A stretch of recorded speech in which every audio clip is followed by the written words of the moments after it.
अगला आर्टिकल छोटा सा है फिर से, बट 1500 साल पुराना यहाँ पे स्टेप्ड रिजर्वायर मिला एलिफेंटा आइलैंड।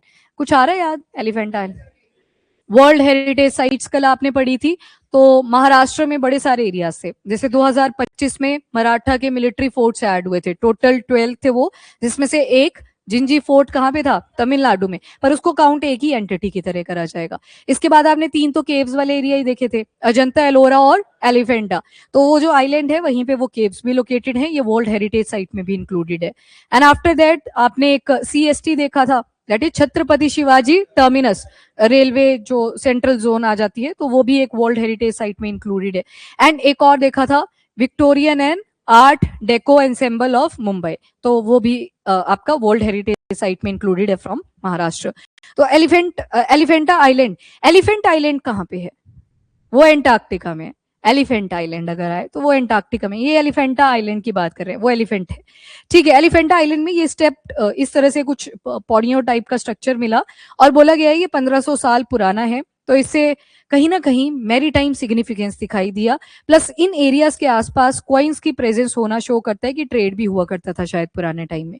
तो अब देख लेते हैं, आर्कियोलॉजिकल सर्वे ऑफ इंडिया ने अनर्थिंग जब करी, मतलब डिगिंग करी जाती है प्रॉपर कि क्या क्या चीजें और नीचे दबी हुई हैं, तो देखा कि 1500 साल पुराना स्टेप्ड रिजर्वायर एलिफेंटा आइलैंड में, जो कि मुंबई कोस्ट के बिल्कुल इस वाले पॉइंट पे लोकेटेड है, एलिफेंटा आइलैंड, वहां पे ये मिला। और बताया गया है कि पहले के टाइम पे और भी ज्यादा वाटर मैनेजमेंट सिस्टम काफी एडवांस हुआ करता था इफ कंपेयर आज के टाइम को। तो एक तो ये एग्जाम्पल आ गया, प्लस कुछ ऐसे एविडेंसेस मिले जिससे हमें मैरीटाइम ट्रेड लिंक्स भी देखने को मिले। जैसे मैंने कॉइन का एग्जांपल दे दिया, पहले सील्स आप पढ़ते थे इंडस वैली सिविलाइजेशन के टाइम पे, पर उसमें टाइम और पुराना चला जाता है, ये 1500 साल पहले की बात कर रहे हैं, मतलब 2nd to 6th century AD के आसपास की बात हो रही है यहाँ पे। तो बोला कि वाटर मैनेजमेंट सिस्टम नंबर 1, और जो एविडेंसेस और मिले आसपास उससे क्या दिख रहा था कि मैरीटाइम ट्रेड लिंक्स भी थे। जार्स वगैरह ले आते हैं, जैसे फॉरेन कंट्री जाते हो तो जार वगैरह ले आते हैं दिखाने के लिए, शोकेस के लिए, डेकोरेशन पर्पज से, वैसे कुछ एविडेंसेस भी यहाँ पे मिले, तो 1 by 1 देख लेते हैं। First of all stepped reservoir यहाँ पे मिला, ये स्ट्रक्चर टी शेप का है और 20 ऐसी प्रिसाइजली अलाइंड स्टोन के स्टेप्स बने हुए हैं, पौड़ियां बनी हुई हैं लगभग 20 के आसपास।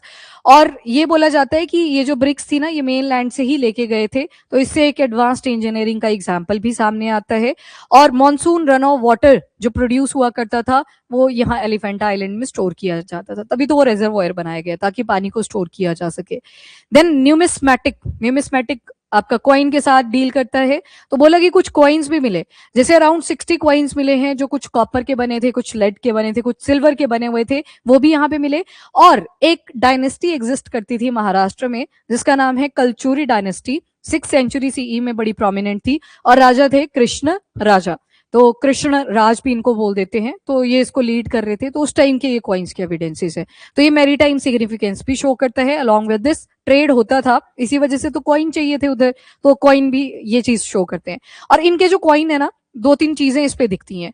नंबर 1, जो इसकी ऑब्वर्ड साइड है, ऑब्वर्ड साइड कॉइन की फ्रंट साइड जिसे बोला जाता है, एक ऑब्वर्ड आगे, रिवर्स से पता लग जाएगा पिछली साइड की बात कर रहे हैं। ऑब्वर्ड साइड के ऊपर बुल का एक मोटिव बना हुआ है, बुल बैठा हुआ है प्रॉपर, उसको दिखाया गया है। ये वाला कॉइन नहीं है, ये दूसरा कॉइन है। एंड दूसरा आ गया एक तरफ रिवर्स साइड पे जो राजा थे उनका टेम्पल था पीछे, और साथ में खुद उनकी पिक्चर लगी हुई है। तो ये कॉइन का सिग्निफिकेंस दिखा रहा है, प्लस हमें डायनेस्टी के बारे में बता रहा है और कौन से राजा उस टाइम पे प्रोमिनेंट थे उनके बारे में भी बता रहा है। तो ऑब्वर्ड साइड पे bull motive and back side पे टेम्पल का symbol with legend Shri Krishna Raj. And evidences बताते हैं ग्लोबल मैरीटाइम ट्रेड के, क्योंकि यहाँ पे 3000 एम्फोफेयर श्रेड्स भी मिले। अब ये श्रेड्स क्या हैं? तो सिरेमिक जार हुआ करते थे, जैसे इजिप्शियन सिविलाइजेशन के बारे में आप पढ़ते हो, जार्स वगैरह का बड़ा प्रोमिनेंट रोल था, डेकोरेटिव की तरह यूज करा जाता था। IVC आप पढ़ते हो, वहां पे भी सिरेमिक जार्स बनाए जाते थे। चालकोलिथिक पीरियड जब आपने पढ़ा, उसमें भी बड़े सारे जार्स थे, उसमें तो डिफरेंट टाइप के थे, जैसे सुराही देखते हो आज के टाइम पे, वो उस टाइम पे बन चुकी थी, ग्लोबुलर जार्स मिला करते थे। तो जार्स का एक ट्रेडिशन हुआ करता था, तो लगभग 3000 एम्फोरे श्रेड्स इसमें मिले, और ये मेडिट्रेनियन ओरिजिन के थे। तो लग गया ना पता कि ट्रेड लिंक तो थे फॉरेन कंट्रीज के साथ।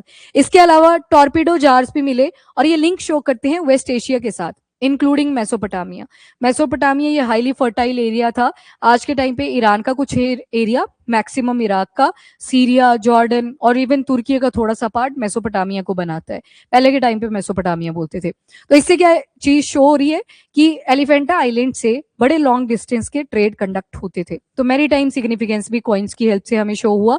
अलॉन्ग विद दिस, जार किसी दूसरी कंट्री के ओरिजिन के अगर अपनी कंट्री में मिल रहे हैं तो मतलब लिंक्स को वो शो कर रहा है। And next, industrial and cultural artefacts देखोगे तो ब्रिक के स्ट्रक्चर मिले बड़े सारे, और इवन डाइंग वैट भी यहाँ पे मिले। डाई नहीं करते, जैसे कलर वगैरह चढ़ाया जाता है तो बकेट या वैट के अंदर उसे कलर को बनाया जाता था, तो वैसे भी एविडेंसेस यहाँ पे मिले, मतलब डाइंग भी उस टाइम पे करी जा रही थी। तो केमिस्ट्री बड़ी पुरानी है।